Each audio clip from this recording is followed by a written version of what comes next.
Hey, in this video we're talking about the club path. This is going to be important not only for the average golfer out there, but also for the scratch golfer who's even trying to go lower. So if you're looking for more consistent straight ball striking, then by all means stay tuned.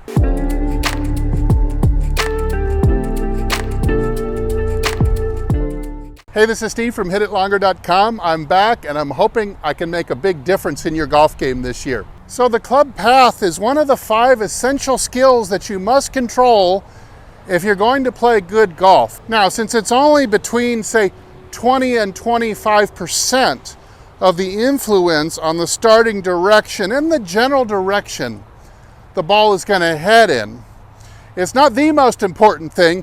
The face angle is going to be approximately 3 to 4 times more important. So that has to be precise. If you want to hit the ball straight, you've got to control the club face precise. However, it means that the club path, it's not unimportant. It just means that it doesn't have to be exactly precise for you to play good golf. You can have a little bit more variance. So where a good player needs to control the face between plus and minus 1 degrees, a good player probably only has to control the path by plus or minus 3 or so. Once you get outside of that, you're going to have to start having some difficulty. So let's look at, for the average golfer out there, what a basic good square club path will be. Here is our target line, assuming, roughly out to the big oak tree out there. A good club path will come from the inside on an arc. Everything in a golf swing is a curve. So you're looking at coming from the inside,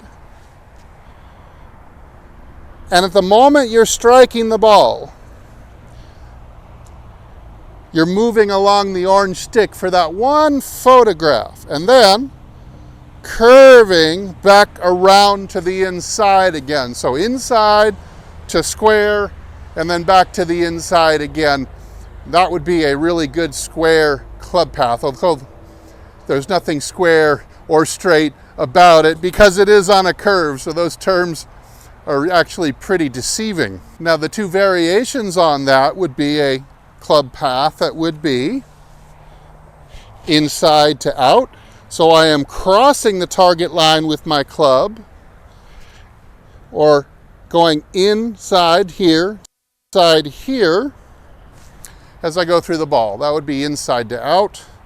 And of course, a lot of you are familiar with the outside to in, where I probably end up with the club head on the target line early, and then it's cutting across through the ball. Now, one main reason you want to get the club path to be reasonably straight is because it's a scaling issue. If you were to swing outside just a small range, say the average golfer, say plus or minus 4 or 5 degrees, and a good golfer, 5 or below, you probably need to swing plus or minus 3. The farther you hit the ball, in other words, you scale this out to infinity or out to 300 yards, which I know for most of you is essentially affinity, you're going to start having directional issues if you start to stray too far from 0. And think about it this way. If I had a club path that was too far out to the right, and I made a swing that had the club face also match equally to the right, I would hit a push into the right trees. If I only hit my driver 180 yards, I probably might not reach the rough. But as I start going farther and farther and farther, and I make this error, you can see how it won't scale. Furthermore, most golfers tend to range the club face between the path and 0, even a good swing. So if your path is 6 degrees into out, which would look like this, it's quite a bit. If I'm late closing the club face for my draw, I'm going to leave it hanging out to the right, and I'm going to be in big trouble if I'm 6 to the right with both path and face. that's a huge push and it will not scale. Obviously the same thing with 6 degrees outside in and 6 degrees closed. For you slicers out there, have you ever hit one where you've just pulled it, hit a low pull, and it didn't slice at all for you? It usually happens right when you're getting used to playing the slice. All of a sudden you get double crossed. Also, if I'm swinging too far from the inside, and I'm a little early rolling the toe of the club, which is pretty much necessary when you swing overly inside out, as you're generally going to have to roll that toe over to get the draw going. What if I'm a little early with that? And the club face is facing the target right at impact. So my path is pushed, my face is straight. The ball is going to start mostly to the face. So it's going to start only slightly right, like 1 or 1.5 degrees to the right. And then immediately, because there's such a big difference between face and path, it's going to immediately hook right off the bat very sharply. So even though your face is straight, the path is so rightwards that we're producing a lot of hook spin. So when your path varies too far from zero, you start getting bigger and bigger dispersion from left to right generally, and your swing is more dependent on the perfect timing of that rolling club face when it's from the inside. So as your path gets straighter and straighter, it allows you to not only tighten your dispersion, of course not as well as controlling the face, but there is an influence. But more importantly, it allows you to scale your swing out to distance. So if you are interested in hitting the ball longer, at some point you will have to address this. Otherwise, your 20 yards, 30 yards, 40 yard longer drives are simply going to find their way into deeper and deeper trouble as you push them or pull them on a slightly mistimed hit. So just another argument for having your path be as straight as possible without having to be completely precise. Another factor that's huge when it comes to path is divot location, or what some people might call low point control, low point location. This is actually the number one most important skill you've got to learn just to be a decent golfer, because if you don't have low point, you can't compress the ball, you can't hit it up in the air consistently, you can't get any distance at all, you can't hit the ball properly. We've got to make a divot in front of the ball, control the low point. The pros, this is a 9-iron, the pros will be approximately 4 inches in front of the ball with their low point. So they enter the grass about 1 inch in front, bottom out 4 inches, and come back out of the divot a little bit after that. So a divot, you could almost say, Hogan said it was the size of a dollar bill. An iPhone's not too dissimilar. Let's use this iPhone, and I want to show you a pitfall when your path gets too far from zero. So here I've got the sticks crossed, representing inside out and outside in. Now, the divot location, when you tend to swing too far into out, tends to back up. So you can see I've set the phone behind the ball. If you swing excessively inside out, your low point tends to move back, back, back, till finally it ends up being behind the ball. So this would make you drop kick it, chunk it, and a good player, even with the short irons and wedges, might hit a lot of shots 1 or 2 grooves low on the face, therefore taking some distance off, or causing a wedge to scream completely over the green for an easy double bogey. So you have directional control and you have low point control now when you don't have the path inside a reasonable limit. Now when you swing on an overly outside to in path, we're talking about a good player exceeding, say, 3 degrees, 2 to 3 degrees, an average player 4 or 5 degrees of path. Remember, that's because the longer you hit it, the more you need it to scale. It's usually no problem hitting a divot in front now. Again, this is a general tendency, not for everybody. You might be waving your hand going, I'm slice it and I'm outside in and I chunk it. It's a lot easier to make a divot in front of the ball when you're swinging outside to in. So in other words, the more leftwards your swing path is, the easier it is to make a divot in front. So if you had a difficult time hitting your low point way behind it, it's something that you would take a look at. Hey, am I swinging too far inside to out? Well, just in case you're that guy who's swinging outside to in like this and still chunking it, hitting behind the ball a lot, then you can really boil that down to errors in the pivot and the weight shift and the turning of the torso. In other words, you might be lift the arms, drop the arms kind of style of swing, and that's where you would try to fix the issue, is adding more of a pivot and rotation or a big body moving swing and start to take the arms out of it a little bit more.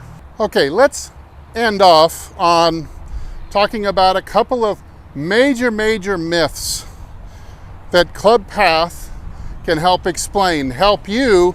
You might be in a funk with either one of these, and I think understanding this better will really help you get out and start playing good golf again. And that is, let's address the slicers first.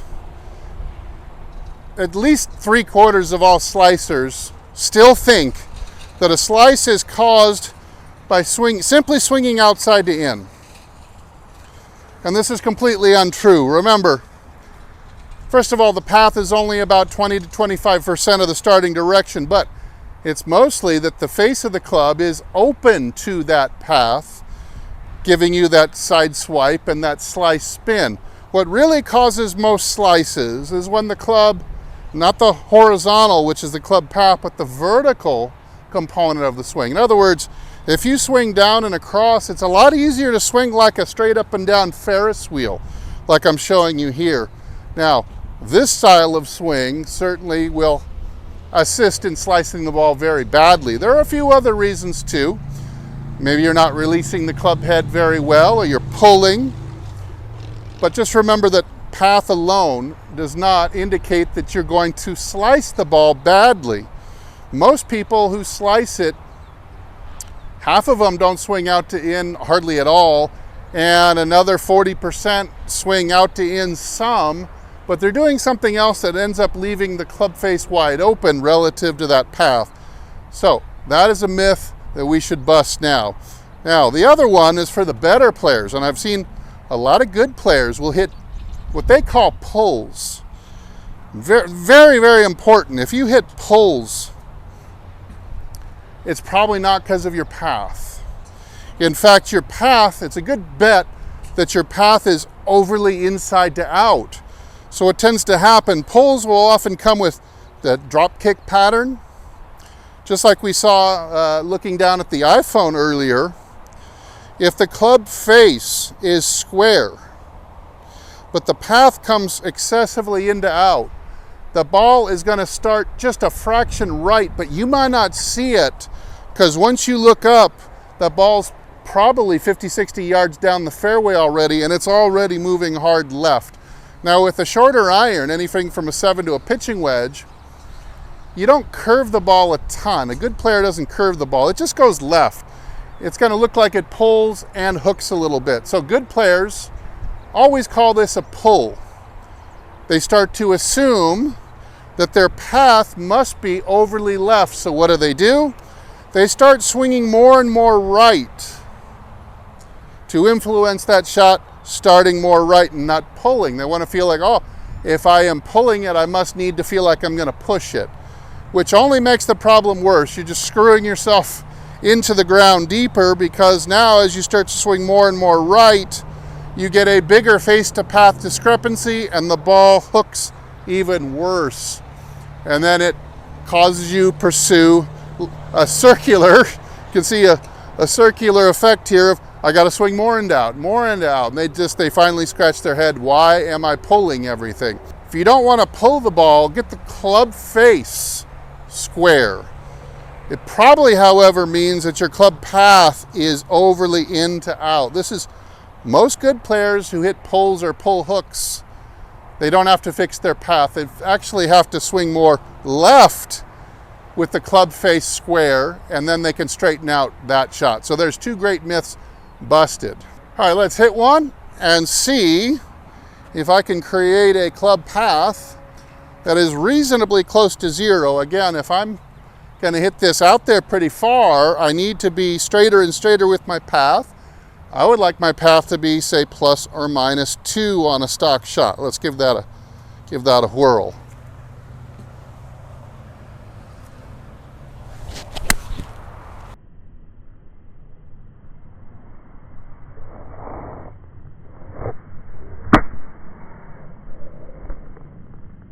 Okay, TrackMan there says I have a path of 0.8 degrees outside to in. So extremely straight path. Now, probably the best exercise you can do if you want to work on your path, if you've decided or determined that your path is either too far into out or too far out to in, get one of these gizmos off of Amazon for about 25 bucks, stick in a alignment stick in there and set it down about 2.5 feet behind the ball or so. You'd set the stick about to where the shaft sets up. So a 9-iron, you'd set it up just a little bit over 60 degrees.